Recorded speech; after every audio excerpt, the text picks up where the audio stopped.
దేవుని వాక్యం చదువుకుందాము.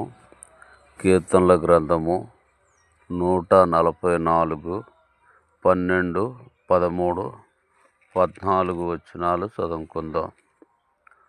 మా కుమారులు తమ యవ్వన కాలమందు ఎదిగిన మొక్కల వలె నున్నారు.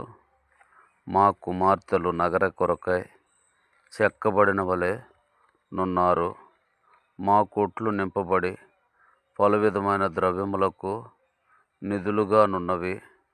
మా గొర్రెలు 1000 కొలదిగాను 10,000 కొలదిగాను గడ్డి బీళ్ళలో పిల్లలు వేయుచున్నవి. మా ఇడ్లు గొప్ప బరువులు మోయగలవి. మా వీధుల్లో జ్వరబొట్టయను ఉరుకులెత్తుటైనను లేదు.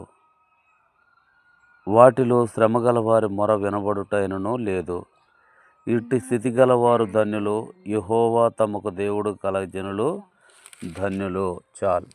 కాబట్టి దావీదు ఇశ్రాయేలు ప్రజలను పరిపాలన చేస్తున్నప్పుడు ఇశ్రాయేలు ప్రజలు ఎలాగున్నారో దావీదు సెలవిస్తున్నాడు. వాళ్ళ యవ్వనులు నగర కొరకు చెక్కబడిన కమ్ముల వలె ఉన్నారు. వాళ్ళ యవ్వనస్తులు యవ్వన కాలం ఎదిగిన మొక్కల వలె ఉన్నారు. వారి కొట్లు గొప్ప ధాన్యంతో నింపబడ్డవి. వారి గొర్రె మేకలు 1000 కొలదిగాను 10,000 కొలదిగాను పిల్లలు వేయుచున్నవి. వాళ్ళ ఇడ్లు గొప్ప బరువులు మోయిచున్నవి. వారి వీధుల్లో ఉరుకులెత్తుటను జ్వరబొట్టయను లేదు. ఈటి స్థితి గల వారు ధన్యులు. యెహోవా తమకు దేవుడు కల జనులు ధన్యులు. కాబట్టి దావీదు రాజ్యం ఎంతో క్షేమంగా ఉంటూ వచ్చింది. దానికి కారణము దేవుడే.